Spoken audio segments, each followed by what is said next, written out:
Hi viewers, welcome to TCS. మనం IPL options team wise పోతా ఉన్నాము. బెస్ట్ 11 లేదా ప్రాబబుల్ 11 ఏంది, 12th ఎవరు ఉంటారు అనేసి ఈ డిస్కషన్లో మన తోడుగా ఉండింది మన అభిరామ్ గారు. అతని అనాలిసిస్ అంతా మనం చూస్తాను. ఆ తర్వాత కొద్దిగా డిస్కషన్ కూడా జరుగుతుంది. సో ఈ రోజు కూడా అలాంటి ఒక వీడియోనే మన అభిరామ్ గారిని వెల్కమ్ చేద్దాం. Hi Abhiram, welcome to TCS. Hello అండి, థ్యాంక్ యూ. సో మనం ఈ రోజు ఏ టీం గురించి అనలైజ్ చేయబోతున్నాం, కొద్దిగా చెప్పండి. ఇవాళ లక్నో సూపర్ జైంట్స్. సరే కానివ్వండి. అయితే లక్నో సూపర్ జైంట్స్ వాళ్ళు ఉమ్, పెద్ద అయితే పర్చేజ్ అయితే చేయలేదు అని అనుకున్నా, కానీ రాజస్థాన్ నుంచి ట్రేడ్ చేశారు వండర్ఫుల్ ప్లేయర్ని, దేవదత్ పడికల్. ఆర్సీబీకి బాగా ఆడాడు. ఆ ఉమ్. రాజస్థాన్ వాళ్ళు పెద్ద ఇది చేసుకోలేకపోయారు. సో ఇంకా మీకు మీ గురించి మీరు చెప్పండి, ఇంకా ఏంది ఏం కథ అనేసి. సో యూజువల్ గా ఒక్కొక్క టీం ఒక్కొక్క రకమైన ప్రాబ్లమ్స్ ఉంటాయి. కొంతమందికి బ్యాట్స్మెన్స్ లేరు, సో బ్యాట్స్మెన్స్ ని కొందామని ఆప్షన్కి వస్తారు. కొన్ని టీమ్స్ కి బౌలింగ్ ప్రాపర్ గా ఉండదు, బౌలర్లు కొందామని వస్తారు. కొంతమంది ఆల్రౌండర్ల కోసం అని వస్తారు. బట్ ఈ టీం చూస్తే అన్ని రకాలుగాను కొంచెం అటు ఇటుగానే ఉంది. బట్ స్టిల్ బాగుంది. అది ఈ టీంకి ఉన్న వెరైటీ. ఓకే. ఎందుకంటే సో మన 25 ప్లేయర్స్ లిస్ట్ తో స్టార్ట్ చేద్దాం యాజ్ యూజువల్. సో ఇందులో చూస్తే గనక మీరు ఇద్దరే ఉన్నారు క్వాలిఫైడ్ బ్యాటర్స్. అంటే ఓన్లీ బ్యాటింగ్ మాత్రమే చేసే ప్లేయర్లు ఇద్దరే. ఒకళ్ళు ప్రేరాక్ మన్కడ్, ఇంకొకళ్ళు దేవదత్ పడికల్. దేవదత్ పడికల్‌ని వాళ్ళు ట్రేడ్ చేసి తెచ్చుకున్నారు. సో దేవదత్ పడికల్ అండ్ ప్రేరక్ మన్కడ్ వీళ్ళిద్దరు మాత్రమే ప్రాపర్ బ్యాట్స్‌మెన్స్ అన్నమాట. ప్రేరక్ మన్కడ్ అండ్ దేవదత్ పడికల్. దాని తర్వాత ఆల్ రౌండర్‌లను చూసుకున్నామంటే 9 మంది ఆల్ రౌండర్స్ ఉన్నారు వీళ్ళకి. ఆ 9 మంది ఆల్ రౌండర్స్ ఎవర్రా అని చెప్పి చూస్తే Ayush Badoni, Deepak Hooda, Krunal Pandya, Kyle Mayers, Marcus Stoinis, Ashton Turner, ఆహ్, అర్సెన్ కుల్కర్ని, కృష్ణప్ప గౌతమ్, డేవిడ్ విల్లీ. వీళ్ళంతా ప్రాపర్ ఆల్ రౌండర్ కేటగిరీకి వచ్చే ప్లేయర్స్. దాని తర్వాత ముగ్గురు హై క్వాలిటీ కీపర్స్ ఉన్నారు. ఒకటి మన ఇండియన్ కేఎల్ రాహుల్, తర్వాత Quinton de Kock, Nicholas Pooran. Okay. ముగ్గురే కీపర్లున్నారు. బట్ ముగ్గురు మంచి high quality, high class players. దాని తర్వాత బౌలర్స్. బౌలర్స్ మొత్తంగా 11 మంది ఉన్నప్పటికీ గూడా, దీంట్లో ఏంటి లోపిస్తోంది అనేది నేను చెప్తాను. ఒకటి ఫస్ట్ వచ్చి శివం మావి. దాని తర్వాతొచ్చేసి మనకి మార్క్ వుడ్, రవి బిష్నోయ్, యష్ ఠాకూర్, అమిత్ మిశ్రా, నబీన్ ఉల్ హక్, యదువీర్ సింగ్ చరక్ అండ్ మయాంక్ యాదవ్, మోసిన్ ఖాన్, అర్షద్ ఖాన్, మణిమారన్ సిద్ధార్థ్. సో 11 మంది బౌలర్లున్నప్పటికీ కూడా ఒక శివం మావి, రవి బిష్నోయ్, అమిత్ మిశ్రా లాంటి ప్లేయర్లు ముగ్గురు మాత్రమే ఆల్రెడీ ఇండియన్ టీమ్‌కి ఆడిన వాళ్ళు, లేదా అట్‌లీస్ట్ ఇండియా ఏ టీమ్ తరఫునో, బి టీమ్ తరఫునో కొంచెం జనాలకి తెలిసిన పేర్లు, తెలిసిన మొహాలు. కానీ లాస్ట్ టైం అమిత్ మిశ్రా మిగతావి అన్ని మ్యాచ్లు కూడా ఆడలేదు కదా, ఏదో ఒకటి రెండు అయితే ఆడాడు అంతే. లాస్ట్ ఇయర్ వాళ్ళ సీజన్ గురించి చెప్పుకోవాల్సొస్తే అసలు ఎన్ని విచిత్రాలున్నాయంటే అన్ని విచిత్రాలున్నాయి. ఎందుకంటే యూజువల్‌గా ఓపెనర్స్‌ని మహా అయితే ఒక 2 కాంబినేషన్సో, 3 కాంబినేషన్సో ట్రై చేస్తారు. బట్ వీళ్ళు లాస్ట్ ఒక 6, 7 మ్యాచెస్‌లో అంటే అన్‌ఫార్చునేట్‌లీ మధ్యలో కేఎల్ రాహుల్‌కి ఇంజ్యూరీ అవ్వడం వల్ల సీరీస్ మిడిల్‌లోనే అతను ఆ టీమ్ నుంచి వెళ్ళిపోయాడు. సో లాస్ట్ మ్యాచెస్ అన్నీ కూడా కృణాల్ పాండ్యా కెప్టెన్‌గా చేశాడు. ఇనిషియల్‌గా కేఎల్ రాహుల్ కెప్టెన్‌గా ఉన్నాడు. సో వీళ్ళు మొత్తంగా ఎంతమంది ప్లేయర్‌లని ఓపెనింగ్ స్లాట్‌లో ట్రై చేశారు అని చూస్తే కేఎల్ మేయర్స్ ఆడాడు ఒకసారి ఓపెనింగు. ప్రేరక్ మన్కడ్ ఆడాడు ఓపెనింగు. కరణ్ శర్మ ఆడాడు ఓపెనింగు. క్వింటన్ డికాక్ ఆడాడు ఓపెనింగ్‌లో. దీపక్ హూడా ఆడాడు ఓపెనింగ్‌లో. మనన్ వోరా ఆడాడు. ఆయుష్ బదోని ఆడాడు. కేఎల్ రాహుల్ ఆడాడు. సో, లాస్ట్ ఒక మొత్తం 10 మ్యాచెస్‌లో లాస్ట్ 7 మ్యాచెస్‌లో చూస్తే గనక 14 మ్యాచెస్‌లో లాస్ట్ 7 మ్యాచెస్ అంటే సగం టోర్నమెంట్‌లో 8 మంది వాళ్ళు ఓపెనర్స్‌గా ట్రై చేశారు. అందులో ఎగ్జాక్ట్లీ కేఎల్ ఇంచుమించు రాహుల్ ఇంచుమించు ఆ ఇంజ్యూరీ ఒక దీంట్లో కాబట్టి ఎస్ఆర్హెచ్ తో పోటీ పడ్డారు లాస్ట్ టైం. ఈ రెండు ఓపెనర్స్ ఏంది ఇది అది సెట్. ఎస్ఆర్‌హెచ్‌కి అసలు ఇన్ని ఆప్షన్స్ కూడా లేవు నాకు తెలిసినంత వరకు. ఎస్ఆర్‌హెచ్ కంటే కూడా వీళ్ళే ఎక్కువ చేశారు. ఓకే. హ్మ్. సో, బేసికల్లీ ఏంటి అనంటే ఇంత జిగ్‌జాగ్‌గా ఉన్నప్పటికి కూడా టీము వీళ్ళు టాప్ 3 ఉన్నారు. క్వాలిఫైయర్స్‌లోకెళ్లారు. టాప్ 3లో క్వాలిఫైయర్ మ్యాచ్‌లో వీళ్ళు ఓడిపోవడం వల్ల టోర్నీ నుంచి బయటికి రావాల్సొచ్చింది. హ్మ్. సో, అది లక్నోకి సంబంధించిన బేసిక్ టీమ్ ఇన్ఫర్మేషను. ఇప్పుడు ఇలాంటి ఒక టీమ్‌లో మనము ప్లేయింగ్ 11 ప్రాబబుల్ 11ని ఎలా చూసుకోవాల్సొస్తుంది అని చూసినప్పుడు, ముందు అసలు బౌలర్స్ కేటగరీలో ఇండియన్ బౌలర్స్ ఎవరుంటారని చూస్తే, నాకు శివం మావి తప్ప నోటెడ్ పేస్ బౌలర్ ఎవరు కనిపించలేదు. ఎందుకంటే యష్ ఠాకూర్ ఆల్రెడీ ఇంతకు ముందు సీజన్‌లో వీళ్ళకి ఉన్నప్పటికీ లాస్ట్ ఎడిషన్‌లో అతన్ని చాలా వరకు ఇంపాక్ట్ ప్లేయర్‌గా మాత్రమే టీమ్‌లోకి తీసుకున్నాడు తప్పిస్తే, అతన్ని ఫైనల్ 11లో ఎప్పుడూ ఫస్ట్ నుంచి కూడా పెట్టలేదు. సో, ఈసారి కూడా మోస్ట్‌లీ అతను ఇంపాక్ట్ ప్లేయర్ రోలే ప్లే చేసే అవకాశం కనిపిస్తోంది. అతను గాని, మొయిసిన్ ఖాన్ గాని వీళ్ళిద్దరూ కూడా ఇంపాక్ట్ ప్లేయర్ గానే ఉంటే బెటర్ ఏమో అని నా ఒపీనియన్. ఎందు గురించి అనంటే, వీళ్ళకి ఇంకొక బెస్ట్ ఎలిమెంట్ ఏంటంటే, ఎందుకు ఇంత జిగ్‌జాగ్‌గా ఉన్న ఇంత ప్రాపర్ ఇండియన్ బౌలర్స్ లేకపోయినప్పటికీ కూడా వీళ్ళు బెటర్‌గా పెర్ఫార్మ్ చేస్తున్నారు అని చూసుకుంటే, వీళ్ళకి ఒక solid middle order plus majority of the batsmens bowling option ఇవ్వగలిగిన వాళ్ళు. ఇప్పుడు హ్మ్. కేఎల్ మేడిసన్ తీసుకుంటే బౌలింగ్ చేస్తాడు, బ్యాటింగ్ చేస్తాడు. టాప్ ఆర్డర్‌లో బ్యాటింగ్ చేయగలడు. తర్వాత దీపక్ కూడా స్పిన్ ఏస్తాడు. మార్కస్ స్టాయినిస్ పేస్ ఏస్తాడు. కృణాల్ పాండ్యా స్పిన్ ఏస్తాడు. అలాగే ఒకవేళ ఇప్పుడు కొత్తగా తీసుకున్న డేవిడ్ విల్లీ లాంటి వాళ్ళని తీసుకుంటే, అతను పేస్ బౌలర్ మేజర్‌గా బ్యాటింగ్ గూడా ఇవ్వగలడు. సో, ఇలాగా వీళ్ళకి ప్రతి దాంట్లో గూడా 2 ఆప్షన్స్ ఉన్నాయి ఫస్ట్ నుంచి. సో, అందువల్ల వీళ్ళకి బాగా బెనిఫిట్ అవుతోంది. అండ్ ఈసారి కేఎల్ రాహుల్ ఆల్రెడీ టీమ్‌లో జాయిన్ అయ్యి ఉన్నాడు కాబట్టి, అట్ ది సేమ్ టైమ్ అతను యాక్చువల్‌గా ఓపెనింగ్ స్లాట్‌లోకి వస్తాడేమో అని అనుకున్నాము. But as per the reports KL Rahul number 4లో రావడానికి మాత్రమే ఇంట్రెస్ట్ చూపిస్తున్నాడు అని తెలుస్తుంది. ఎందుకంటే ఆ ఇండియన్ టీమ్‌కి స్టేట్మెంట్ ఆడాలంటే కూడా గూడా వచ్చింది. హ్మ్. ఇండియన్ టీమ్‌కి ఓపెనర్ స్లాట్స్ ఇప్పుడు చాలా క్రౌడెడ్‌గా ఉంది కాబట్టి వేరియస్ ప్లేయర్స్ తోటి. అతనికి ఏదైతే నంబర్ 4 ఇస్తున్నారో ఓడీఐలో గావచ్చు, టీ20లో గావచ్చు. అదే ప్లేస్‌ని ఇక్కడ గూడా కంటిన్యూ చేయాలనే ఉద్దేశంతో అతను కనిపిస్తున్నట్టు తెలుస్తుంది. ఓన్లీ థింగ్ ఏంటంటే ఇక్కడ అతనికి కొంచెం ఫ్లెక్సిబుల్ ఉంది. అతనే కీపింగ్ చేస్తాడో లేదా ఇంకో కీపర్‌ని ఎవరినైనా పెట్టుకుంటాడా అని. ఇంకో కీపర్ అంటే ఐదర్ డికాక్‌తో ఎళ్ళాలి లేదా పూరన్‌తో ఎళ్ళాలి. డికాక్‌ని తీసుకుంటే టాప్ ఆర్డర్ ఓపెనింగ్ స్లాట్. లేదు పూరన్‌తో అనుకుంటే మిడిల్ ఆర్డర్. హ్మ్. సో, ఏది నాకు ఇతను తెలిసినంత వరకైతే వీళ్ళు ముగ్గురు అయితే టీమ్‌లో ఉండే అవకాశాలు బాగున్నాయి. ఎందుకంటే ఒక టాప్ ఆర్డర్ డికాక్ తెలుసు ఎంత డిస్ట్రక్టివ్ టాప్ ఆర్డర్. అతను క్లిక్ అయ్యాడంటే అతను ఒకడు చాలు మ్యాచ్‌ని తీసుకెళ్ళి గెలిపించి అవతల పడేస్తాడు. పూరన్ కూడా మిడిల్ ఆర్డర్‌లో వచ్చినప్పుడు అతను అంతే డిస్ట్రక్టివ్ ప్లేయర్. నీట్‌గా క్లిక్ అయ్యాడంటే అతను మ్యాచ్‌ని తీసుకెళ్ళి సింగిల్ హ్యాండెడ్‌గా గెలిపియగలడు. కేఎల్ అదే రాహుల్ మనం కూడా ఏంటి అట్లాంటి అంటే, ఆ ప్లేయర్. ప్లేయర్ తాలూకు ఉన్న ఇమేజ్ ఏదైతే ఉందో, దాన్ని బేస్డ్‌గా మనం ఎప్పుడు ఫైనల్ 11 తయారు చేయకూడదు. అలా చేయబట్టే చాలా సార్లు ఎస్ఆర్‌హెచ్ ఫెయిల్ అయింది. లేదా వేరే కొన్ని టీమ్స్ కూడా ఫెయిల్ అవుతున్నాయి. ఎందుకంటే, ప్లేయర్ తాలూకు ఇమేజ్ కంటే కూడా అక్కడ అతను ప్లే చేయాల్సిన రోల్ ఏంటి? ఆ రోల్‌కి అతనే కావాలా? ఇంకెవరన్నా కూడా ఆప్షన్స్ ఉన్నారా? అనేది మనం చూసుకున్నప్పుడు ఎందుకంటే, ఇప్పుడు ఫారిన్ ప్లేయర్స్ మొత్తంగా 8 మందిని మనం ఆప్షన్‌లో కొనుక్కోవచ్చు.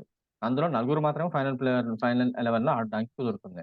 సో, ఈ మొత్తం 8కి 8 కూడా మంచి పొటెన్షియల్ క్యాండిడేట్స్‌ని మనం తీసుకున్నప్పుడు ఏ నలుగురిని టీమ్‌లో ఆడించాలనేది పెద్ద క్వెషన్ మార్క్ అయిపోతుంది.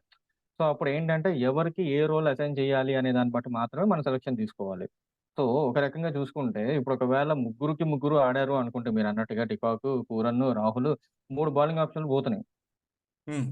ఒక కీపర్ ఉంటే మీకు ఇంకో 2 బౌలింగ్ ఆప్షన్స్ వస్తాయి. ఎందుకంటే ప్రొవైడెడ్ మీకు ఇండియన్ పేస్ బౌలింగ్ లైనప్ పెద్ద గొప్పగా లేదు. అది ముందు నుంచి చెప్పుకుంటున్నాం. సో, ఒకవేళ ఆల్రెడీ ఇద్దరు ఫారెన్ ప్లేయర్‌లు మనము డికాక్ అండ్ పూరన్ ప్లేస్‌లో తీసేసుకుంటే, ఇంకా మిగిలిన దాంట్లో స్టాయినిస్‌ను, వుడ్‌ని తీసుకోవాలి. హ్మ్. వాళ్ళిద్దరూ పేస్ ఆప్షన్స్ ప్రొవైడ్ చేస్తారు కాబట్టి మార్క్ వుడ్, స్టాయినిస్‌ని తీసుకోవాలి. బట్ స్టాయినిస్‌ని ఎంతవరకు పేసర్‌గా ఉపయోగించుకోవచ్చు అంటే, అన్ని రకాల పిచ్‌ల మీద పనికొచ్చే పేస్ బౌలర్ కాదతను. హ్మ్. అతను మోర్ ఆఫ్ ఒక పార్ట్ టైమ్ బౌలర్ లాగానే. కొంతమంది పార్ట్ టైమ్ బౌలర్స్ స్పిన్ ఎక్కువ వేస్తారు. ఇతను పేస్ ఏస్తాడు. Pace okay. ఏసి ఒక పార్ట్ టైమ్ బౌలర్ కింద చూసుకుంటే అవును. బెనిఫిటే. ఎందుకంటే మెజారిటీగా అతని నుంచి ఏది గావాలి? ఒక బౌలర్‌గా అతని నుంచి మనకి పెర్ఫార్మన్స్ కావాలా? ఒక బ్యాట్స్‌మన్‌గా పెర్ఫార్మన్స్ కావాలా? అది చూసుకున్నప్పుడు ఇప్పుడేంటంటే కృణాల్ పాండ్యా గూడా అటు స్పిన్ను ఇస్తాడు. ఇటు బ్యాటింగు చేస్తాడు. అతను మేజర్‌గా మనం స్పిన్నర్‌గా ఆ యాస్పెక్ట్‌లో చూస్తున్నామా? లేదా బ్యాట్స్‌మన్‌గా చూస్తున్నామా? అనే దాన్ని బట్టి అతనికి టీమ్‌లో ప్లేస్ ఉంటుందా? ఉండదా? అనేది మనం జడ్జ్‌మెంట్ తీసుకోవాలి. అంతే తప్ప కృణాల్ పాండ్యాకు మంచి పేరుంది. హార్దిక్ పాండ్యా వాళ్ళ అన్నయ్య ఇరగదీసి ఆడతాడు. ముంబైకి ఆడాడు. అది కాదు. ముంబైకి ఆడినప్పుడు అతనికి ఏ రోల్ అసైన్ చేశారనేది ఇంపార్టెంట్. ముంబైకి పెర్ఫార్మ్ చేశాడు కదా! అని చెప్పి ఇంకో టీమ్‌కి రాంగానే అక్కడ పెర్ఫార్మ్ చేస్తారనుకోవడం తప్పు. ఎగ్జాక్ట్‌లీ. చాలా వరకు వీళ్ళు వేరే టీమ్స్‌లోకెళ్ళినప్పుడు ఇప్పుడు ఆర్‌సీబీలో కొంతమంది ప్లేయర్స్ ఉంటారు. వాళ్ళు ఆ టీమ్‌ని వదిలేసి వేరే టీమ్‌కెళ్ళినప్పుడు బాగా పెర్ఫార్మ్ చేయడం స్టార్ట్ చేస్తాడు. ఫర్ ఎగ్జాంపుల్ 'దీపక్ హుడానే' తీసుకుంటే అతను ఆల్రెడీ ఎస్ఆర్‌హెచ్‌లో మెంబర్ ఫస్ట్ నుంచి. హ్మ్. ఎస్ఆర్‌హెచ్‌లో ఉన్నప్పుడు ఏ ఒక్క రోజు అతను సరిగ్గా పెర్ఫార్మ్ చేసింది లేదు. అటు బ్యాట్స్‌మన్ గాని, ఇటు బౌలర్ గాని ఎప్పుడు పెర్ఫార్మ్ చేయలా. దాని తర్వాత ఎప్పుడైతే అతను పెర్ఫార్మ్ చేయట్లేదని టీమ్ నుంచి వదిలేసారో, లక్నోకెళ్ళిన దగ్గర నుంచి అసలు ఇరగదీసి ఆడుతున్నాడు వాళ్ళ దగ్గర. ఎగ్జాక్ట్‌లీ. లాస్ట్ అటు టైమ్ సూపర్ బౌలింగ్‌లోనూ ఆడాడు. ఆడుతున్నాడు, ఇటు బ్యాటింగ్‌లోనూ చేస్తున్నాడు. ఫాస్టెస్ట్ హాఫ్ సెంచరీ రికార్డ్ చేసాడు అతను వాళ్ళకి ఆడిన ఫస్ట్ ఎడిషన్‌లోనే. సో, అక్కడ ఒకటి టీమ్ మేనేజ్‌మెంట్ ఇస్తున్న ఒక ఫ్రీడము, ఆ కెప్టెన్ వాళ్ళ మీద ఉంచుతున్న ఒక బిలీఫు, ట్రస్ట్. దాంతో పాటు వాళ్ళకి ఎలాంటి ఒక రోల్ అసైన్ చేయబడుతోంది. హ్మ్. ఇలాంటి మల్టిపుల్ ఫ్యాక్టర్స్‌ని బట్టి ఒక ప్లేయర్‌కి అక్కడ క్లిక్ అవుతాడా? అవ్వడా? అనేది మనం ఒక ఎస్టిమేషన్‌కి రాగలుగుతాం. ఆ హ్మ్. లెక్కన చూసుకుంటే డికాకు, పూరను ఇద్దరికిద్దరు ఉండడం అనేది వేస్ట్ నా ఉద్దేశంలో. సో, అందుకే ఇప్పుడు నా ప్లేయింగ్ 11 ఒకటి నేను ముందు చెప్తాను. దాని తర్వాత మీరు యాస్ యూజువల్‌గా మీ ఒపీనియన్స్ చెప్పండి దాని మీద. యాహ్! ఓకే. సో, నేననుకునేది ఏంటి అంటే లాస్ట్ టైమ్ ఎట్లయితే ఆయుష్ బదోనిని వీళ్ళు కంటిన్యూ చేశారో, ఈసారి కూడా ఆయుష్ బదోనినే కంటిన్యూ చేస్తే బావుంటుంది ఓపెనింగ్ స్లాట్‌లో. ప్రొవైడెడ్ ఆయుష్ బదోనితో ఎవరొస్తారు అనేది చూసుకుంటే, ఆయుష్ బదోనితో పాటు ఎయిదర్ కేల్ మేయర్స్ వస్తే నా ఫస్ట్ చాయిస్ కేల్ మేయర్స్‌కి. సో దట్ అతను ఒక పేస్ ఆప్షన్ కూడా ప్రొవైడ్ చేయగలడు. ఒక స్టాయినిస్ లాగా. సో హ్మ్. కేల్ మేయర్స్ ఉంటే ఓపెనింగ్ ఎందుకంటే అతనితో కూడా అంతకుముందు ఓపెనింగ్ ట్రై చేశారు కాబట్టి కేల్ మేయర్స్‌తో కూడా. So Ayush Badoni and Kyle Mayers openers ఉంటాయి. నంబర్ 3లో దేవదత్ పడిక్కల్. నంబర్ 4లో KL Rahul. Number 5 Deepak Hooda. Number 6 Marcus Stoinis. Number 7 Krunal Pandya. Number 8 Ravi Bishnoi. Number 9 David Willey. Number 10 Mark Wood. Number 11 Shivam Mavi. ఎందుకంటే proper noted Indian pacer only Shivam Mavi మాత్రమే. మనకి ఇంపాక్ట్ ప్లేయర్ రూపంలో ఇంకో బౌలర్‌ని తెచ్చుకోవచ్చు కాబట్టి మనం యష్ ఠాకూర్‌ని గాని, మోహసిన్ ఖాన్‌ని గాని తెచ్చుకోవచ్చు. ఎందుకంటే ఇద్దరిని చెక్ చేసుకుంటే మోహసిన్ ఖాన్ 7 ఎకానమీ తోటి 13 మ్యాచెస్‌లో 17 వికెట్స్ తీశాడు లాస్ట్ ఎడిషన్‌లో. అంటే ఓవరాల్ ఐపీఎల్ కెరియర్‌లో. హ్మ్. దాని తర్వాత యదువీర్ సింగ్ చారక్ అనే ప్లేయర్ 8.75 ఎకానమీ తోటి 3 మ్యాచెస్ ఆడాడు. 3 వికెట్స్ తీశాడు. యష్ ఠాకూర్ వచ్చేసి 9 ఎకానమీ ఉంది. 9 మ్యాచెస్‌లో 13 వికెట్స్ తీశాడు. హ్మ్. సో, వీళ్ళు ముగ్గురు మాత్రమే next noted pace bowlers. Apart from Shivam Mavi. ఎందుకంటే కానీ మణిమారన్ సిద్ధార్థ్ నేనైతే అని ఒక కొత్త ప్లేయర్ ఉన్నాడు. అతను ఇప్పటిదాకా ఆడలేదు. అతను స్పిన్నరు. సో, మణిమారన్ సిద్ధార్థ్ ఉన్నా కూడా స్పిన్నర్ కాబట్టి మనకి కన్సిడరేషన్‌లోకి అక్కర్లేదు. నెక్స్ట్ మయాంక్ యాదవ్ అని ఇంకో ప్లేయర్ ఉన్నాడు. అతను కొత్తోడే. సో, మయాంక్‌ని మీద మనం పెద్ద ఫోకస్ పెట్టలేం. అట్ ది సేమ్ టైమ్ నబీన్ ఉల్ హక్ అనే రూపంలో ఒక పేసర్ వీళ్ళకున్నప్పటికీ ఇప్పుడు లేటెస్ట్ అప్డేట్స్‌లో ఏదైతే ఆఫ్ఘనిస్తాన్ ప్లేయర్స్‌కి ఎన్ఓసీని క్యాన్సిల్ చేసిందనే న్యూస్ ఉందో హ్మ్. సో, హ్మ్. దాంట్లో వీళ్ళు నబీల్ ఉల్ హక్‌నయితే కోల్పోతారు. నబీల్ ఉల్ హక్ మీద కైండ్ ఆఫ్ బ్యాన్ అనొచ్చు దాన్ని. అది ఆఫ్ఘనిస్తాన్ బోర్డ్ పెట్టింది కాబట్టి, వీళ్ళిప్పుడు అతని ప్లేస్‌లో ఇంకొక ప్లేయర్‌ని ఎవరినన్నా వీళ్ళు కొనుక్కోవాల్సుంటుంది. ఆ ప్లేయర్ ఎవరు? దాన్ని బట్టి అతను ఫైనల్ 11లో ఉంటాడా లేదా అనేది చూడొచ్చు. సో, యాస్ ఆఫ్ నౌ ఉన్న 25 మెంబర్స్‌లో అయితే నబీన్ ఉల్ హక్ ఒకడిని పక్కన పెడితే మిగిలిన 24 మెంబర్స్‌లో కేవలం శివం మావి ఒకడే నోటెడ్ బౌలరు. దానికి తోడు మార్క్ వుడ్ మంచి ఎక్స్‌పీరియన్స్‌డ్ అండ్ క్వాలిటీ బౌలర్ కాబట్టి మార్క్ వుడ్‌ని కూడా నేను టీమ్‌లో ఉంచాలనుకుంటూ హ్మ్. అంతకుముందు 'రవి బిష్ణోయ్', 'అమిత్ మిశ్రా' ఇద్దరు గూడా ఫైనల్ 11లో ఉన్న టైమ్స్ ఉన్నాయి. బట్ నాకిప్పుడు ఈ ఆర్డర్‌లో ఏంటి అనంటే, నేను టాప్ ఓపెనింగ్ ఎట్లాగో నాకు అన్‌సర్టైన్‌గా ఉంది. ఇప్పుడు నేను డికాక్‌తో ఎళ్ళొచ్చు. అందు గురించే నేను కేఎల్ మేయర్సన్ ఎందుకు ఆప్షన్ ఇచ్చాను అంటే, ఒకవేళ మనకిప్పుడు నేను చెప్పిన టీమ్‌లో చూసుకుంటే శివం మావి, మార్క్ వుడ్, డేవిడ్ విల్లీ ముగ్గురు ప్రాపర్‌గా పేస్ ఆప్షన్స్ ఇచ్చే ప్లేయర్‌లు. హ్మ్. దాంతో పాటు డెత్‌లో ఒకవేళ కావాలి అంటే యాక్చువల్‌గా స్టాయినిస్ డెత్‌లో వాడుకోవచ్చు అతన్ని. లేదు మధ్య మధ్యలో కేఎల్ మేయర్స్ వేస్తే గనక అప్పుడు మార్క్ వుడ్‌ని గాని, శివం మావిని గాని డెత్‌లో వాడుకోవచ్చు. సో, ఈ ఆప్షన్స్ ఉంటాయి. దీంట్లో స్టాయినిస్‌కి ఎక్కువ బర్డెన్ పడకుండా ఒక మ్యాచ్‌లో కేఎల్ మేయర్స్ బౌలింగ్ చేయొచ్చు. ఒక మ్యాచ్‌లో స్టాయినిస్ బౌలింగ్ చేయొచ్చు. అలాగా అని నేను టాప్ ఆర్డర్‌లో మేయర్స్‌ని పెట్టుకున్నా. లేదు ప్రాపర్ డెడికేటెడ్ ఓపెనర్ స్లాటే కావాలి అనుకుంటే అప్పుడు ఇంక డికాక్‌తో ఎళ్ళాలి. హ్మ్. అప్పుడు ఆయుష్ బదోని, క్వింటన్ డికాక్ ఓపెనింగ్ ఉంటారు. దేవదత్ పడిక్కల్ 1 డౌన్ వస్తాడు. కేఎల్ రాహుల్ 2 డౌన్‌లో ఉంటాడు. దీపక్ హూడా, మార్కస్ స్టాయినిస్, కృణాల్ పాండ్యా, రవి బిష్ణోయ్ లేదా అమిత్ మిశ్రా గూడా ప్రతిసారి రవి బిష్ణోయే ఉంటాడని చెప్పలేము. సీనియారిటీ ప్రకారం అమిత్ మిశ్రా ఇంకా మచ్ మోర్ ఎక్స్‌పీరియన్స్‌డ్ ప్లేయర్ గాబట్టి there is a chance to pick him in the 11. దాని తర్వాత డేవిడ్ విల్లీ, మార్క్ వుడ్. యాక్చువల్‌గా చాలామంది చెప్పిన విషయం ఏంటంటే మార్కస్ స్టాయినిస్‌కి రీప్లేస్‌మెంట్‌గా డేవిడ్ విల్లీ అని. బట్ నా ఒపీనియన్‌లో ఇద్దరు ఫైనల్ 11లో ఉండడం బెస్ట్ థింగ్. ఎందుకంటే ప్రొవైడెడ్ ఇప్పుడు నేను చెప్పినట్టుగా నబీల్ ఉల్ హక్ అనే ఆప్షన్ నాకు లేదు. అందుకని నేను డేవిడ్ విల్లీని అక్కడ పెట్టాల్సొచ్చింది. హ్మ్. And he is not a bad player also. మంచి బ్యాట్‌తో స్కోర్ చేసి మనకి టీమ్‌కి ఒక బ్యాటింగ్‌లో డెప్త్‌ని తీసుకురాగలుగుతాడు. మంచి బౌలింగ్ ఆప్షన్ కూడా. సో, ఒకవేళ ఈ నవీన్ ఉల్ హక్ ప్లేస్‌లో ఎవరైతే తెచ్చుకునే ప్లేయర్ ఉంటాడో అతను మంచి ఇట్లాగే రెప్యూటెడ్ ప్లేయర్ అయితే నేనప్పుడు డేవిడ్ విల్లీని తీసేసి ఆ ప్లేయర్‌తో రిప్లేస్ చేస్తానిక్కడ. కానీ డేవిడ్ విల్లీ మొన్న బానే ఆడాడు గదా! సో, డేవిడ్ విల్లీ బానే ఆడాడు. Mark Wood okay. నాకు కరెక్ట్ చాయిస్ అనిపిస్తది. నాకు తెలిసినంత వరకు ఇంతకుముందు మనం మాట్లాడినప్పుడు స్టాయినిస్ అన్ని మ్యాచ్‌లు ఆడడు. సో, అక్కడ స్టాయినిస్సా లేదా నేను మన వెస్టిండీస్ కీపరా అనేది నేను కొద్దిగా నికోలస్ పూరనా అనేది చూస్తాను. అండ్ నేను అదే ఎందుకంటే మీకు బౌలింగ్ ఆప్షన్స్ అనేది మైండ్‌లో పెట్టుకోవాలి. బికాజ్ ఆల్రెడీ కేఎల్ రాహుల్ రూపంలో ఒక ప్రాపర్ కీపర్ అయితే వాళ్ళకి అందుబాటులో ఉన్నాడు. ప్రొవైడెడ్ అతని పర్సనల్ ఇంట్రెస్ట్ ఉందా? లేదా? కీపింగ్ చేయడం మీద అనేది డిపెండ్ అవుతుంది. ఎందుకంటే ఇప్పుడు అతనే కెప్టెన్ కాబట్టి అతనికి ఎవరు టర్మ్స్ డిక్టేట్ చేయక్కర్లేదు. హ్మ్. ఆ టీమ్ రిక్వైర్మెంట్ ఏముంది? దానికి నేను చేస్తే బెటరా? లేదా నేను డికాక్‌నో, పూరన్‌నో తెచ్చుకోవడం బెటరా? అనేది అతను పర్సనల్ కాల్ తీసుకుంటే నేను అందుకే ఓపెనింగ్ స్లాట్‌లో కేఎల్ మేయర్స్ లేదా క్వింటన్ డికాక్ అంటున్నా. ఇంక డికాక్‌ని అక్కడ తీసుకుంటే మీకు పూరన్ కన్నా డికాక్ బెస్ట్. ఎందుకంటే మీకు ఆల్రెడీ కేఎల్ రాహుల్ గాని, ఎగ్జాక్ట్‌లీ. దీపక్ హూడా గాని ఇద్దరు గూడా మిడిల్ ఆర్డర్‌లో మంచి బ్యాటింగ్ ఇవ్వగలరు. పవర్ హ్మ్. హిట్టింగ్ చేస్తారు. దీపక్ కూడా మంచి పవర్ హిట్టర్ గూడా. సో, అతనికి ఏమంటారు అడిషన్ లాగా ఒక మార్కస్ స్టాయినిస్ లాంటి ప్లేయర్ అయితే బెటర్. ఎందుకంటే దాని కిందొచ్చే కృణాల్ పాండ్యా గూడా మీకు మోర్ ఆఫ్ హిట్టింగే ఎళ్ళే ప్లేయర్ తప్ప పెద్ద టెక్నిక్ తోటి ఏదో డ్రైవ్‌లు ఆడతాడు. మంచి డిఫెన్స్ ఉంది. అలాంటి సో, ఆ స్లాట్‌లో మీకు మార్కస్ స్టాయినిస్ లాంటి ఒక ప్లేయర్ అయితేనే కరెక్ట్ అనేది నా పర్సనల్ ఉద్దేశం. లేదు అనుకుంటే అట్‌లీస్ట్ కేఎల్ మేడిసన్ అన్నా అక్కడ తీసుకురావాలి పూరన్ కంటే. So yeah! దట్ ఆ ప్లేయర్ మీకు అదే. అదే. అదే. బౌలింగ్ ఆప్షన్ కూడా ప్రొవైడ్ చేస్తాడు. అదే. నా టీమ్ నేనేసాను అంటే నేను నాదేంది ఓపెనింగ్ వచ్చేసి దేవదత్ పడికల్, డికాక్ ఇద్దరు ఓపెన్ చేస్తారు. బదోనిని నేను వన్ డౌన్ వేస్తాను. ఎందుకంటే హ్మ్. హ్మ్. దేవదత్ పడికల్ ఆర్సీబీకి ఆడినప్పుడు ఓపెనింగ్ ఆడినప్పుడు బ్రహ్మాండమైన ఓపెనింగ్ అయితే ఇచ్చాడు. సూపర్ అవును. కన్సిస్టెంట్ గా ఇచ్చాడు. ఆ తర్వాత మళ్ళీ పక్కకి వెళ్ళిన తర్వాత వాళ్ళు ఆడలేకపోయారు, పెట్టుకోలేకపోయారు. కానీ ఓపెన్ చేసినప్పుడల్లా దేవదత్ పడికల్ ఆ టైం తీసుకొని అయితే బ్రహ్మాండంగా ఇచ్చాడు. సో దేవదత్ పడికల్ని, డికాక్ని ఓపెనింగ్ వేస్తాను నేను. ఆయుష్ బదోనిని వన్ డౌన్ వేస్తాను. బదోని కూడా చాలా బ్రహ్మాండంగా ఆడాడు లాస్ట్ టైం లక్నోకి. ఆ తర్వాత కేఎల్ రాహుల్, దీపక్ హుడా. ఇక్కడ స్టోయినిసా, పూరన్న, కేఎల్ మేర్సా. ఇక్కడ నేను ముగ్గురిని పెట్టుకుంటా. ఎందుకంటే కేఎల్ మేర్స్ మంచి హిట్ చేయగలుగుతాడు, బౌలింగ్ వేస్తాడు. నీకు స్టోయినిస్ ఇదే వేస్తాడు. స్టోయినిస్ కొద్దిగా అన్ని పిచ్చిల పైన ఇదిగాడు. ఇతను కూడా అన్ని పిచ్చిల పైన ఇదిగాడు. And Pooran only hitter. So ఆ మ్యాచ్ తగ్గట్టు నేను ఆ ముగ్గురు నుంచి ఒకరిని అయితే పిక్ చేసుకుంటా. అండ్ ఎందు గురించి అంటే ఇప్పుడు మీరంటున్న 11 లో చూస్తే అంటే సారీ టు ఇంటరప్ట్ మిగతా ప్లేయర్లు ఎలాగో దాదాపు బౌలర్‌లే ఉంటారు కాబట్టి నేను ఆపాను. సో, ఇప్పటిదాకా చూసుకుంటే ఓన్లీ బ్యాటింగ్ ఆర్డర్ పరంగా చూసుకుంటే మీరన్నట్టుగా Devdutt Padikkal, next Quinton de Kock, next KL Rahul, ఆ తర్వాత ఒకవేళ పూరన్‌ని తీసుకుంటే పూరన్ గూడా. సో, నలుగురు మీకు ఓన్లీ బ్యాటింగ్ మాత్రమే ప్రొవైడ్ చేసే ప్లేయర్‌లవుతున్నారు. మీకిప్పుడు కింద మంచి సాలిడ్ బౌలింగ్ ఆప్షన్ ఉందనుకోండి. మీరెక్కువ ఆప్షన్స్ కోసం ఆలోచించక్కర్లేదు. ఎగ్జాక్ట్. నా మేజర్ కన్సర్న్ అదొకటే ఉండింది. ఈ ప్రాబబుల్ 11ని నేను ఆ! ఇక ఆహ్, ఇక పిక్ అదే. చేయాలనుకున్నప్పుడు. ఇప్పుడు బౌలింగ్‌కి వచ్చామనుకో, నేను డేవిడ్ విల్లీని, మార్క్ వుడ్‌ని ఇద్దరిని ఆడిస్తాను. ఇద్దరిని ఆడించినప్పుడు మావి ముగ్గురు పేసర్లు అవుతా ఉన్నారు. నాకు రవి బిష్నాయ్ ఒక స్పిన్నర్ ఉన్నాడు. కునాల్ పాండ్యా ఒక స్పిన్నర్ ఉన్నాడు. 5 మంది ఉన్నారు. ఆయుష్ బదోని కొద్ది గొప్ప బౌలింగ్ వేస్తాడు. సో ఏడో చాయిస్ గా కూడా అతను ఉంటాడు. అండ్ మనం ఏమన్నా మార్చాలి అన్నప్పుడు మనము మోషన్ ఖాన్ కానీ ఇంకొకరిని ఉన్నన్నా మనం తీసుకురాగలిగితే ఆ కంప్లీట్ బౌలింగ్ అటాక్ అయితే అవుతుంది. బ్యాటింగ్ అలాగే ఉంచేసి మనము, ఎందుకంటే ఆ తర్వాత బౌలింగ్ వచ్చేసరికి మనం కీపర్ అంతా తీసేయచ్చు.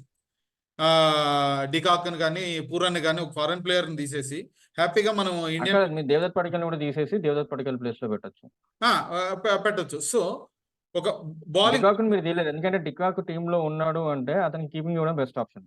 ఎందుకంటే కేఎల్ రాహుల్ ఎగ్జాక్ట్. కన్నా ఎనీ గివెన్ డే డికాక్ గాని, పూరన్ గాని ఇద్దరు మంచి కీపర్‌లు. సో, కానీ ఇప్పుడు వాళ్ళిద్దరికి కీపింగ్ ఇవ్వడం Indian best. Team mind set ప్రకారం కీపింగ్ కూడా చేయగలుగుతాను మనోడు కేఎల్ రాహుల్. అతను ఇండియన్ టీమ్ లో ఆడాలనుకున్నాడు. ఇది మెయిన్ కదా అతనికి.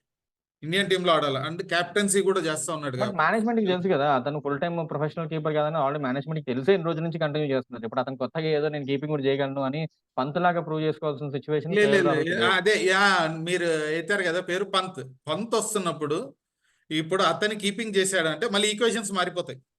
మారవు. ఎందుకు మారవు అనంటే కేఎల్ రాహుల్ మీకు any given day as a బ్యాట్స్‌మన్‌గా ముందు టీమ్‌లో కావాలి. హ్మ్. సో, ఇతను కీపింగ్ చేసేదాన్ని బట్టి ఇంకొక ఆల్ రౌండర్‌ని తీసుకోగలుగుతామా? ఇంకొక బ్యాట్స్‌మన్‌ని తీసుకోగలుగుతామా? అనేదే చూస్తారు. ఎందుకంటే పంత్‌కి ఇంపార్టెన్స్ లేదు first. Pant is a very good player. Already మనకు పంత్ లేకపోయినా ఇషాన్ కిషన్ రూపంలో ఒక మంచి కీపర్ అవైలబుల్ ఉన్నాడక్కడ. అంటే who is better than KL Rahul at least. మరి పంత్ అంత గొప్పగా కీపింగ్ చేస్తాడా? మళ్ళీ కీపింగ్ ఎబిలిటీస్‌లో నేను సంజు శాంసన్‌ని, ఇషాన్ కిషన్‌ని వీళ్ళెవ్వరిని నేను కంపేర్ చేయట్లేదు గానీ, బట్ ఏంటి అనంటే మీకు కేఎల్ రాహుల్‌కి ఎందుకు కీపింగ్ ఇస్తున్నారు? ఒకప్పుడు 2003 వరల్డ్ కప్ టైమ్‌లో రాహుల్ ద్రావిడ్‌కి కీపింగ్ ఇచ్చినట్టే. వాళ్ళకి తెలుసు రాహుల్ ద్రావిడ్ గొప్పగా కీపింగ్ చేయడు. He is not a regular keeper. He is not a professional keeper. He is only a batsman. కానీ అతను కీపింగ్ చేయడం వల్ల ఇంకొక బ్యాట్స్‌మన్‌ను, ఆల్ రౌండర్‌ను తీసుకునే వెసులుబాటు దొరుకుతుందనే ఉద్దేశంతో అప్పుడు 2003 వరల్డ్ కప్‌లో ఏం చేశారు? మెజారిటీ మ్యాచెస్ దినేష్ ముంగియన్ ఆడిచ్చారు. హ్మ్. అతను ఏమాత్రం టీమ్‌కి ఉపయోగపడ్డాడు అనేది తర్వాత సెకండరీ విషయం ఇంకా. బట్ అక్కడ ప్లేయర్‌గా రాహుల్ ద్రావిడ్‌ని తీయలేరు. ఇప్పుడు తీస్తే ఎవరిని తీయాలి? దినేష్ ముంగియాన్ని తీసి ఆ ప్లేస్‌లో కీపర్‌ని తెచ్చుకోవాలి. హ్మ్. అదే ఒకవేళ ఉండే ప్లేయర్‌లో ఒకడు కీపింగ్ బాధ్యతలు తీసుకోగలిగితే, ఎందు గురించి అంటే సచిన్ ఎట్లాగో బౌలింగ్ ఆప్షన్ ప్రొవైడ్ చేస్తాడు. సచిన్‌ని కీపింగ్ చేయమని అడగలేరు. షేవాగ్ బౌలింగ్ ఆప్షన్ ప్రొవైడ్ చేస్తాడు. షేవాగ్‌ని కీపింగ్ చేయమని అడగలేరు. గంగూలీ బౌలింగ్ చేస్తాడు. అతను కీపింగ్ చేయడు. యువరాజ్ సింగ్ బౌలింగ్ చేస్తాడు. అతను కీపింగ్ చేయడు. ఇక మిగిలింది మొహమ్మద్ కైఫ్ లేదా రాహుల్ ద్రావిడ్. ఇద్దరిలోనే ఎవడో ఒకడు కీపింగ్ చేయాలి. అందులో ద్రావిడ్ ఒకప్పుడు ఎప్పుడో స్కూల్‌కి ఆడుతున్నప్పుడు, కాలేజ్‌కి ఆడుతున్నప్పుడు కీపింగ్ చేసిన అనుభవం ఉందని చెప్పి ప్లస్ కైఫ్ ఎలాగో ఫీల్డ్‌లో మనకి కావాలి. మంచి పాయింట్ ఫీల్డరు, గల్లీ ఫీల్డరు, స్లిప్ ఫీల్డరు అది ఇది అని చెప్పి అతనికి మెజారిటీగా ఫీల్డ్‌లో ఉంచడానికే ట్రై చేశారు కీపర్ కంటే గూడా. అందుకు వేరే ఆప్షన్ లేక ఇతను చేయాల్సొచ్చింది. ఎగ్జాక్ట్లీ. ఇప్పుడు మనం అలాగా ఇప్పుడు కేఎల్ రాహుల్ సిచ్యువేషన్ లో కూడా అంతే. కేఎల్ రాహుల్ కీపింగ్ చేయను అన్నా కూడా టీమ్ లో పెట్టుకోవాల్సిందే అతన్ని. ఇప్పుడు లేటెస్ట్ సౌత్ ఆఫ్రికా సీరీస్ కూడా చూసుకుంటే టెస్ట్ మ్యాచ్‌లో అంత ఏమంటారు ఫేవరబుల్ కండిషన్స్ లేకపోయినా కూడా టీమ్ అంతా ఔట్ అయిపోతున్నా అతను ఒక్కడి నించుని సెంచరీ కొట్టాడు. దానివల్ల అట్‌లీస్ట్ సూపర్. 245 టీమ్ స్కోర్ అయింది ఓవరాల్‌గా. సో, యాస్ ఎ బ్యాట్స్‌మన్‌గా అయితే అన్‌డినైయబుల్‌గా అతన్ని ఉంచాల్సిందే. జస్ట్ లైక్ హ్మ్. శుభ్‌మన్ గిల్. ఇప్పుడు శుభ్‌మన్ గిల్ కూడా బౌలింగ్ ఇవ్వడు. అలానే శుభ్‌మన్ గిల్లో లేదా రాహులో కీపింగ్ చేస్తే నాకు ఇంకో ప్లేయర్‌ని తీసుకోవడానికి కుదురుతుంది అనుకున్నప్పుడు నేనేం చేస్తా అని అడుగుతాను. "అరే బాబు మీకేమైనా ఎక్స్‌పీరియన్స్ ఉందా? చేస్తారా?" అప్పుడు any given day Shubman Gill కన్నా రాహులే బెటరు. ఆల్రెడీ కొన్ని మ్యాచ్‌లో కీపింగ్ చేస్తున్నాడు కాబట్టి. ఆ ఈక్వేషన్ వస్తుంది. So, Rahul need not to prove his keeping skills. That is what I mean. Okay. Okay. That is so what I mean. And దాని గురించి ఇంతసేపు నేను ఆ! డిస్కస్ ఆ! చేయాల్సొచ్చింది. సో, ప్రూవ్ నాకర్థమైంది. చేసుకోవాల్సిందల్లా రిషబ్ పంత్ ప్రూవ్ చేయాలి. హ్మ్. ఎందు గురించి అంటే అతను బేసిక్‌గానే కీపర్ కాబట్టి నేను కీపింగ్‌తో పాటు బ్యాటింగ్ ఇవ్వగలనని ప్రూవ్ చేయాలి. హ్మ్. అతని ఫిట్‌నెస్ లెవెల్స్ తెలియజేయడం కోసం కీపర్‌గా ప్రూవ్ చేయాలి. దాంతో పాటు బ్యాటింగ్ ఎబిలిటీస్ కూడా ప్రూవ్ చేస్తే తప్ప అతనికి టీమ్‌లో రాదు స్కోపు. ఎంఎస్ ధోని ఆ 2 చేశాడు కాబట్టి మీకు అంతకుముందు పార్థివ్ పటేల్ ఉన్న, దినేష్ కార్తిక్ ఉన్న వాళ్ళిద్దరిని పక్కకు పెట్టి ఎందుకు ధోనిని తీసుకున్నారు? అతను బ్యాటింగ్ ఎబిలిటీ ఇస్తాడు. ఎందుకంటే పార్థివ్ పటేల్ రూపంలో మనకి బ్యాట్స్‌మన్ ఉన్నాడు. కీపర్ కాదు. ఆ! పైగా ఎగ్జాక్ట్‌లీ. పార్థివ్ కూడా రీసెంట్ ఇంటర్వ్యూస్‌లో చెప్తున్నాడు. నేను బేసికల్లీ కీపర్‌ని కాదండి ఫస్ట్ నుంచి నేను బ్యాట్స్‌మన్నే. కానీ అప్పుడు కీపర్ కావాలి ఇండియన్ టీమ్‌కి. అందుకని నన్ను కీపింగ్ నేర్చుకోమని చెప్పారు. అది నేను పోయి గంగూలీ అట్లా చేసి గంగూలీ ఇర్మాని దగ్గర థాట్ వాళ్ళ అదే. దగ్గర ఇప్పుడు నేర్చుకున్నాను. కీపర్ బ్యాట్స్‌మన్ చేసేటోడు దొరకలేదంటే దొరికిన బ్యాట్స్‌మన్‌ని కీపర్ చేద్దామని పార్థివ్ పటేల్‌ని చేశారు. కానీ చాలా అదే మంది ద్రావిడ్ పార్థివ్ పటేల్ విషయంలో అంటే అదే కీపర్ జరిగింది. అనుకుంటా కాకపోతే ఉంటారు. ద్రావిడ్ విషయంలో కూడా జరిగింది అదే. ఒక బ్యాట్స్‌మన్‌ని కీపర్ చేద్దాం అనుకున్నారు. ఆ ఒక ఇది అక్కడ జరిగింది. సేమ్ ఇది ట్రీట్‌మెంట్ పార్థివ్ పటేల్‌కి అప్లై చేశారు. తర్వాత ఏమైంది? లేదు లేదులే ఇద్దరికిద్దరు మనకి అంత గొప్పగా ఇది చేయట్లేదు. వికెట్‌లు మిస్ మిస్ అవుతున్నాయి వీళ్ళ వల్ల. స్టంపులు అవ్వట్లా, క్యాచ్‌లు అవ్వట్లా అనేసి ప్రాపర్ అదే. కీపర్ అదే. కావాలని దినేష్ మనం మనం కార్తిక్‌కెళ్లారు. కొద్దిగా టాపిక్ పక్కకెళ్ళి ఇండియన్ టీమ్ పైకెళ్ళిపోతున్నాం. అది వేరే వీడియోలో చేద్దాం మనం. అది చాలా ఇంటెన్స్ టాపిక్ అదైతే మట్టుకు. సో, ఎల్ఎస్‌జీ ప్రకారం నేను తీసుకున్నా అంటే నేను చెప్పిన ప్రకారం ఇక్కడ సరే స్టోయిన్సో, మేయర్సో పోయామనుకో. డికాక్ ఓపెనింగ్ నాకు కావాల్సింది. ఎందుకంటే సూపర్బ్ హిట్టర్. దేవదత్ పడిక్కల్ బీభత్సమైన స్ట్రైకర్. ఇద్దరు మంచి అదే పైన స్టార్ట్ ఇచ్చి డికాక్‌ని ఒక్కరు చూసుకుంటే ఇంక ఫెయిల్ కింద అయినా ఎయిదర్ కేఎల్ మేయర్ పైన డికాక్‌ని తీసుకుంటే కింద either KL Mayers or Marcus Stoinis. ఇంక పూరన్ రూల్డ్ ఔట్. అదే. అదే. సరే. దీంట్లో ఇద్దరిలో ఎవడో ఒక కీపరే నాకు కావాలి టీమ్‌లో. ఎందుకంటే ఆల్రెడీ కేఎల్ రాహుల్‌ని పెట్టుకొని మళ్ళీ నేను ఇంకో ఇద్దరు కీపర్‌లను తెచ్చుకోవడం వల్ల it's a foolish thing. Because I don't have enough bowling strength from Indian bowlers. Third నాకు బదోని ఉంటాడు. రాహుల్, దీపక్ హుడ్డా. ఆ తర్వాత స్టోయిన్స్ గాని, మిల్లర్స్ గాని. స్టోయిన్స్ తో అనుకుందాం. సాలిడ్ బ్యాటింగ్ లైనప్ నాకుంది. టాప్ 6 ఎనీ డే 200 ప్లస్ అయితే సెట్ చేయడం గాని, చేజ్ చేయడం గాని చేయగలుగుతారు వీళ్ళు. ఇది ఉంది. బౌలింగ్ అప్పుడు వచ్చినప్పుడు స్టోయిన్స్ వేస్తాడు, కునాల్ పాండ్యా వేస్తాడు, బిష్నా వేస్తాడు, మిల్స్ వేస్తాడు, అండ్ మార్క్ వుడ్ వేస్తాడు, మావి వేస్తాడు, లేదా మోషిన్ ఖాన్ ఎవరైనా మార్చినా గాని. ఇక్కడ హ్మ్. హ్మ్. హ్మ్. సాలిడ్ దాదాపు 1, 2, 3, 4, 5, 6, 7 బౌలర్స్ ఇది మనం ఇస్తున్నాం. ప్లస్ ఎయిత్ వీడు బదోని కూడా వేసాడంటే ఒక ఓవర్ వేసినా కానీ ఒక హ్మ్. 8 ప్లేయర్స్ బౌలింగ్ అయితే మంచి జామ్ ప్యాక్ కొద్దిగా అటు మీకు ఇటు ఉన్నా ఇంకొక కానీ పర్ఫెక్ట్ దొరుకుతుంది. ఇంకొక చిన్న ట్రివియా ఏంటి అనంటే లాస్ట్ ఎడిషన్‌లో ఒక మ్యాచ్‌లో కేవలం నవీన్ ఉల్ హక్ అనే ఒక్క ప్లేయర్‌ని మాత్రమే అంటే ఒక పేసర్‌ని మాత్రమే టీమ్‌లో పెట్టుకొని మొత్తం స్పిన్ యూనిట్‌తో దిగారు వీళ్ళు. హ్మ్. అలాంటి ఒక రిస్కీ ఎలిమెంట్స్ కూడా చేసిన ఇదుంది ఎల్ఎస్‌జికి. అందులో మళ్ళీ ఇంకొక ట్విస్ట్ ఏంటి అంటే అఫ్‌కోర్స్ అప్పుడు కృణాల్ పాండ్యా కెప్టెన్ అయ్యాడు కాబట్టి అలాంటివి చేసుండొచ్చు. కృణాల్ పాండ్యా ఏకంగా వన్ డౌన్‌లో బ్యాటింగ్‌కి దిగాడు. హ్మ్. అతని బ్యాటింగ్ మీద అతను అంత హెవీ గా ట్రస్ట్ చేసి అతను దిగాడు వన్ డౌన్‌లో అలాగా. హ్మ్. సో, ఇప్పుడు ఈవెన్ మనము ఈ కరణ్ శర్మని ఓపెన్ చేయడం గాని ఇట్లాంటివి చూస్తే అదంతా కేవలం ఏదో జస్ట్ వాళ్ళకి అవసరం కాబట్టి చేశారని గాకుండా దే వాంటెడ్ టు ఎక్స్‌పెరిమెంట్ అనైతే కనిపిస్తుంది. ఎందుకంటే మనన్ వోరా గూడా యూజువల్‌గా ఎప్పుడు మిడిల్ ఆర్డర్‌లో ఆడే ప్లేయర్. అతన్ని హ్మ్. తీసుకెళ్ళి ఓపెనింగ్ చేయించారు. ఆయుష్ పద్దెని కూడా ఎయిదర్ 1 డౌన్, 2 డౌన్, 3 డౌన్ అలాంటి ప్లేసుల్లో ఆడే ప్లేయరే గాని ఓపెనర్ కాదు. కొద్దిగా బట్ అతన్ని కూడా ఓపెన్ చేసేసారు. సో, ఇవన్నీ కొన్ని ఈ ప్రేరక్ మణికంఠను ఓపెనర్ చేయించడం లేదా కేఎల్ మేయర్స్‌ని ఓపెనర్‌గా పెట్టడం ఇవి కొన్ని కావాలనే ఎక్స్‌పెరిమెంట్‌లు చేశారని అనిపిస్తుంది. సో, ఇప్పుడు వాటిని పక్కన పెడితే మీరన్నట్టుగా ఆప్షన్స్ అయితే బాగున్నాయి. బదోని బౌలింగ్ ఏస్తాడు, దీపక్ హుడా ఏస్తాడు, లేదా కృణాల్ పాండ్యా ఏస్తాడు. సో, ఇండియన్ ప్లేయర్‌లు ఎవరైతే వీళ్ళకి బౌలింగ్ ఆప్షన్స్ ప్రొవైడ్ చేస్తున్నారో వాళ్ళందరూ కూడా స్పిన్ ప్రొవైడ్ చేయడం ఒక ప్రాబ్లమ్. ఇప్పుడు వెంకటేష్ అయ్యర్ ఎగ్జాక్ట్. లాగా కొంచెం పేస్ ప్రొవైడ్ చేసేవాళ్ళు, అలా ఎవరైనా కొంచెం ఒకడన్నా పేస్ ప్రొవైడ్ చేయగలిగే ఆప్షన్ ఉండుంటే వీళ్ళలో అది బెనిఫిట్ అయ్యేది. బట్ నెవర్‌దలెస్ ఆల్రెడీ చెప్పినట్టుగా అంతకుముందు ఎడిషన్‌లో వీళ్ళు మొత్తం స్పిన్ అటాక్‌తోనే దిగారు. అంటే లైక్ అప్పుడు దీపక్ హుడా స్పిన్నర్ ఉన్నాడు, రవి బిష్నాయ్ స్పిన్నర్ ఉన్నాడు, అమిత్ మిశ్రా స్పిన్నర్ ఉన్నాడు, కృణాల్ పాండ్యా స్పిన్నర్ ఉన్నాడు. దాంతో పాటు బదోని కూడా ఏసాడు. కేవలం నబీల్ ఉల్ హక్ ఒక్కడినే టీమ్‌లో పెట్టుకున్నారు. ఇంపాక్ట్ ప్లేయర్‌గా యష్ ఠాకూర్‌ని తెచ్చుకున్నారు. సో, ఆ! అలాగే ఇద్దరు పేసర్‌లయ్యారు అంతే. ఇంపాక్ట్ ప్లేయర్ రూపంలో తెచ్చుకున్న యష్ ఠాకూర్ వల్ల ఇద్దరు పేసర్‌లయ్యారు. మిగిలిన వాళ్ళందరూ స్పిన్నర్‌లయ్యారు. సో, అదే నేను చెప్పేది. ప్రొవైడెడ్ ఆ మ్యాచ్‌లో స్వింగ్ వాళ్ళు అటాక్, ఓడిపోయారు. స్వింగ్ అది అంటే వేరే విషయం. ముఖ్యంగా మాక్సిమం వాళ్ళు లక్నోలో ఆడతారు. కానీ ఈ అటాక్‌తో ఒక కోల్కతా పిచ్‌ల పైన గాని, చెన్నై పిచ్‌ల పైన గాని, హైదరాబాద్ పిచ్ పైన గాని, ముంబై గూడా. ఈ ఔట్ సైడ్ లక్నో ఈ 4 పిచ్‌ల పైన అయితే వీళ్ళు మంచి ఎఫెక్టివ్‌గా గూడా మనకి ఉండే అవకాశాలున్నాయి. చెన్నై అంతా స్లో పిచ్చే మనకు తెలుసు. మనకి చెన్నై టీమ్ అంతా స్పిన్నర్లు, బాల్ స్లో అవును. ఏస్తారు. భీకరంగా ఉంటది సెకండ్ బ్యాటింగ్ చేసేటోళ్ళు. ఎవరన్నా గాని అసలా ధోని లాంటోడు ఎరగదీసి పెడతాడు. మంచి కంట్రోల్‌లో పెడతాడు. సో, అట్టాంటోళ్ళకి మంచి టక్కర్ ఇచ్చేకైతే వీళ్ళైతే ఉన్నారు ఎల్ఎస్‌జీ వాళ్ళు. ఇది అవును. నాకైతే బ్రహ్మాండంగా అయితే ఇది అనిపించింది. సో, ఈ టీమ్‌తో వీళ్ళు నీ ఉద్దేశం ప్రకారం ఏ దీంట్లో ఉంటారు? Final table. బాటమ్ 5 టాప్ 5 అని నేను చెప్పలేను. బాటమ్ 5 అంటే ఎయిదర్ నంబర్ 5 నుంచి ఆ కింద 5, 6, 7 ఆ 3 ప్లేసెస్ మోస్ట్‌లీ. మరి 7 కంటే కూడా కిందకి దింపను. అబ్బో! 5, 6, 7లో ఉండటానికి ఛాన్స్ ఉంది. నాకు మట్టుకు ఇది టాప్ 5లో ఉంటదని నాకు బాగా అనిపిస్తోంది. ఎందుకంటే నేను చెప్పిన దీనికి మంచి బ్యాటింగ్ ఉంది. మంచి బౌలింగ్ ఉంది. అంటే వీళ్ళ మధ్యలో ఈ ఆల్ రౌండర్స్ ఎక్కువైనందువల్ల ఇప్పుడు మనం ఏ టైంలో చూసినా గానీ ఆల్ రౌండర్స్ అనేది మనకి మ్యాటర్ అవుతారు. మనం 83 వరల్డ్ అదే కప్ అంటే చూసినా T20 is not all above T20 is not all about hitting. Correct. నేను అదే టేకింగ్ చెప్తున్నా. Wickets is also important. Exactly. నీకు అన్ని ఆప్షన్స్ ఉన్నప్పుడు ఏదో ఒక దాంట్లో మనకి దొరికే ఛాన్సెస్ ఉన్నాయి.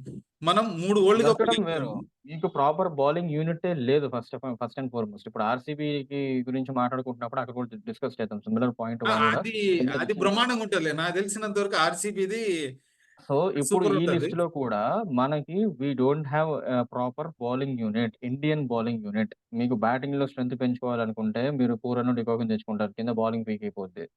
బౌలింగ్‌లో మీకు సపోర్ట్ కావాలనుకుంటే ఈ విల్లీ, వుడ్ వీళ్ళని తీసుకోవాలి. స్టాయిన్స్‌ని, కేల్ మేయర్స్‌ని. అప్పుడు హ్మ్. పైన మీకు టాప్ ఆర్డర్ కొద్దిగా వీక్ అయిపోతుంది. సో, కాదు ఇప్పుడు ప్రొవైడెడ్ ఈ ఎవరైతే దీంట్లో వీక్ ఇండియన్ అవ్వట్లేదు గదా! ప్లేయర్‌లున్నారో అన్నది. ఇక్కడ అదే మిడిల్ ఆర్డర్. ప్రొవైడెడ్ ఎవరైతే ఇండియన్ ప్లేయర్‌లున్నారో ధోని గాని, లేదా ఇప్పుడు దేవదత్ కూడా స్ట్రెయిట్ అవే ప్లేయింగ్ 11లోకి వస్తాడా అంటే చెప్పలేం. అది కూడా ఒక ఛాన్స్ ఉంది. అతన్ని తీసుకున్నారు గానీ బెంచ్ మీద కూర్చోబెట్టొచ్చు. లేదా మధ్య మధ్యలో ఏదో 2, 3 మ్యాచ్‌లు ఇవ్వచ్చు. ఫుల్ లెంగ్త్‌గా మొత్తం టోర్నమెంట్ అంతా అతన్ని కంటిన్యూ చేస్తారా అనేది వాళ్ళ టీమ్ మేనేజ్‌మెంట్ తాలూకు స్ట్రాటజీ ఏవైతే ఉండబోతుందో దాన్ని బట్టే మనకు ఒక ఐడియా వస్తుంది. యాస్ ఆఫ్ నౌ వాళ్ళు ఈ స్ట్రాటజీతో ఈ ప్లేయర్‌లను కొన్నారు అని చెప్పడానికైతే లేకుండా ఆల్ మిక్స్ ఫ్రూట్ జ్యూస్ లాగా ఉంది వాళ్ళ టీమ్ అయితే. అంటే కొనుక్కున్న టీమ్‌ని బట్టి అయితే వీళ్ళు మెజారిటీ దీని మీద ఫోకస్ చేస్తున్నారు అని పర్టిక్యులర్‌గా పిన్ పాయింట్ చేసి చెప్పడానికైతే నాకు అనిపియట్లేదు. మిడిల్ ఆర్డర్ స్ట్రాంగ్ ఉంది. ప్రొవైడెడ్ వాళ్ళ దగ్గర నుంచి వచ్చే ఫైర్ వర్క్స్ బట్టి డిపెండ్ అవుతాయి. అదే చెప్తాను. ఎందుకంటే టాప్‌లో వీళ్ళు బాల్ ఎక్కువ తినేసి లేదా రన్ రేట్ హార్డ్‌లీ 5 6 మెయింటైన్ చేస్తూ కొడితే చివర్లో వచ్చేసి 5 ఓవర్లలో నువ్వు ఒక 50 రన్‌లు కొట్టేయాలి అంటే ఎంత తోపు ప్లేయర్‌కి ఇచ్చినా టప టప టప వికెట్‌లు పడే ఛాన్సెస్ ఉంటాయి. ఆ ప్లేస్‌లో కేఎల్ రాహుల్ దిగినా కూడా మేబీ 10 బాల్స్‌లో 5 రన్సే కొట్టి ఔట్ అయిపోవచ్చు. సో, అదే. అది ఎప్పుడు కూడా అది ఎనీ డే బ్యాక్ ఎండ్‌లో ప్రెషర్. ప్రెషర్ ఉంటుంది. అదే అండి. It's any day pressure angle అనేది కంపల్సరీ ఉంటది. ఓకేనా. అది నేను ఒప్పుకుంటా. కాకపోతే నేను చెప్పేది ఏందిరా అంటే మనం ఇక్కడ యేసుకున్నంత వరకు మనం బౌలింగ్ మీరు లేదంటున్నారు. నేను డేవిడ్ విల్లీ, మార్క్ వుడ్, మావీతో క్లాస్ పేస్ అటాక్ అయితే నేను మెయింటైన్ చేస్తున్నా. ఇంజ్యూరీ అయితే? ఆ! ఇండియన్ ఎవరికైనా ఇంజ్యూరీ మ అయితే? మ ఇంజ్యూరీ అయితే అదే చెప్తున్నా. మావి ఉన్నాడు. మావి తర్వాత మోషిన్‌ని తీసుకుంటా. మావి, మోషిన్ వస్తాడు. ఒక ప్లేయర్ ఇంజ్యూర్ అవుతాడు. మనం అయితే అంటే ఇంక అన్నీ అయితేనే. అహా! అంటే like David Willey, Mark would అన్నారు. ఇప్పుడు మీరు ఆల్రెడీ స్టాయినిస్ గురించి చెప్పారు. అన్ని మ్యాచెస్‌కి అతను అవైలబుల్ ఉండకపోవచ్చు అని. సో, హ్మ్. సిమిలర్‌గా మార్క్ వుడ్, డేవిడ్ విల్లీ కూడా వీళ్ళు అన్ని మ్యాచెస్‌కి ఇంగ్లాండ్ ఉండకపోవచ్చు. ప్లేయర్లు. అన్ని మ్యాచెస్‌కి ఇంగ్లాండ్ ఉండకపోవచ్చు. ప్లేయర్లు, ఆస్ట్రేలియన్ ప్లేయర్లు యూజువల్‌గా ఎప్పుడు కరెక్ట్‌గా ఐపీఎల్ టైమ్‌లోనే వాళ్ళకి ముందు గాని, వెనకాల గాని వేరే టోర్నమెంట్స్ కూడా ఉంటాయి. సో, దానివల్ల ఖచ్చితంగా ఉంటాయి. వాళ్ళు ఎప్పుడూ కూడా పూర్తి టోర్నమెంట్‌కి అవైలబుల్ ఉంటారని ప్రాపర్‌గా చెప్పలేం. సో, అందుకనే ఇక్కడ బ్యాకప్స్ కూడా ఒక పెద్ద ప్రాబ్లమ్. అప్పుడు మోషిన్ రెగ్యులర్‌గా వచ్చేస్తాడు. మోషిన్ ఖాన్ కూడా ఒక డీసెంట్ బౌలరే. మావి అంత సూపర్ ఉండడు గానీ, మోషిన్ కూడా ఒక డీసెంట్ బౌలరే. సో, ఒక రకంగా మామూలుగా అయితే స్టాట్స్ చూస్తే ఈవెన్ మావి కూడా పెద్ద గొప్పగా పెర్ఫార్మ్ చేసిందేం లేదు. మనకి తెలిసిన ఫేసు ఆల్రెడీ ఇండియన్ టీమ్ కూడా సెలెక్ట్ అయిన ఒక ప్లేయర్ కాబట్టి మనం ఒక ట్రస్ట్ ఫ్యాక్టర్ తోటి మావికి కోల్కతాకి ఎక్కువ ఆడిన ప్రిఫరెన్స్ 2, ఇస్తున్నాం. 3 మ్యాచ్‌లయితే బ్రహ్మాండంగా అయితే చేస్తున్నాడు. సూపర్ కన్సిస్టెంట్ కాదని అయితే నేను అవును. అప్పుడు అది ఒప్పుకుంటాను. కోల్కతా పిచ్ మీద బాగా ఆడుతున్నాడు అనుకోవచ్చు కదా! మిగతా పిచ్‌ల్లో ఎలా పెర్ఫార్మ్ చేస్తారో చెప్పలేంగా. సరే గాని ఆ పాయింట్ కూడా తీసుకుందాం. ఇప్పుడు ఈ దీనికొచ్చినప్పుడు చూడాలా. కాకపోతే ఈ అటాక్ పైన అయితే మటుకు ఇది అన్ని మ్యాచ్‌లు ఈళ్ళు ఆడితే మటుకు నా ప్రకారంగా టాప్ 5 అయితే గ్యారంటీ ఉంటారు. మీది బాటమ్ 5 నాకు దాంట్లో ఉంటారని. ఎలాంటి డిఫరెన్స్ ఒపీనియన్స్ లేవు. మీ హ్మ్. ఒపీనియన్ ప్రకారం టాప్ 5 నా ఒపీనియన్ ప్రకారం బాటమ్ 5 అదే. ఇది మళ్ళీ మనం ఐపీఎల్ అప్పుడు మళ్ళీ కొద్దిగా మ్యాచ్ డెఫినెట్‌గా. మ్యాచ్ చూసినప్పుడు మనకప్పుడు మారుతది గదా!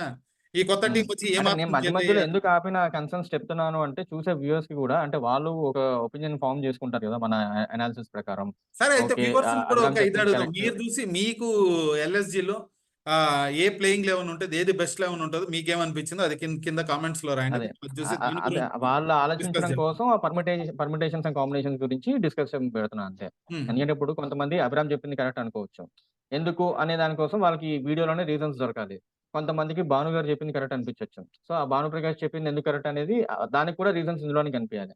అందుకని మీ ఒపీనియన్స్ మీరు చెప్తూ ఉన్నప్పుడే నేను దాన్ని కాంట్రిడిక్ట్ చేయడం వల్ల ఏంటి అంటే ఎగ్జాక్ట్లీ. చూసేవాళ్ళకి కూడా ఒక క్లారిటీ ఉంటుందనే ఉద్దేశంతో ఇది కూర్చొని ఆ డిస్కషన్ అటు ఇటు ఉన్నప్పుడే మనకి బాగా తెలుస్తుంది. సో ఇదైతే ఈ టీం అయితే ఇది ఉంది. నాకు తెలిసినంత వరకు ఒక మంచి పర్ఫెక్ట్ టీం అనే నాకు అనిపిస్తా ఉంది. మెయిన్ హ్మ్. థింగ్ ఏంటంటే లాస్ట్ టైం గంభీర్ ఉండే వీళ్ళకి హెడ్ కోచ్, అతను కోల్కతాకి వెళ్ళాడు. అది ఎంతవరకు ఎఫెక్ట్ అవుతుంది అనేది కూడా చూడాలా. ఎందుకంటే అతను ఒక బ్రహ్మాండమైన కోచ్, అతనికి కావాల్సింది అతనికి కావాలంటే దీంతో అతను ధైర్యంగా ఉండి చేయగలుగుతాడు. అది చూద్దాము. సో మనం ఇంకో వీడియోలో ఇంకో టీంని అయితే మనము అనలైజ్ చేద్దాం మనము నీట్గా. హ్మ్. సో ఈ రోజుకి ఈ వీడియో మనం ముగించుకుందాం. వెరీ మచ్ థ్యాంక్ యూ షోకి వచ్చి నీ వాల్యుబుల్ ఇన్ఫర్మేషన్ షేర్ చేసుకున్నందుకు. మనం ఇంకో వీడియోలో ఓకే అండి. కలుద్దాం. Thank you. Thank you viewers, ఈ వీడియో వాచ్ చేస్తున్నందుకు. ఇది ఇట్లాంటి ఇంకా కావాలంటే మటుకు మీరు మర్చిపోకుండా సబ్స్క్రైబ్ చేయండి అండ్ బెల్ ఐకాన్ కూడా క్లిక్ చేయండి. ఇది ఇప్పటిదాకా చెప్పలేదు, ఈ డిస్కషన్లో మర్చిపోతా ఉన్నా. సో ఒకసారి చెప్తా ఉన్నా నేను. అందుకని థ్యాంక్ యూ అభిరామ్, ఇంకో వీడియోలో కలుద్దాం. Thank you.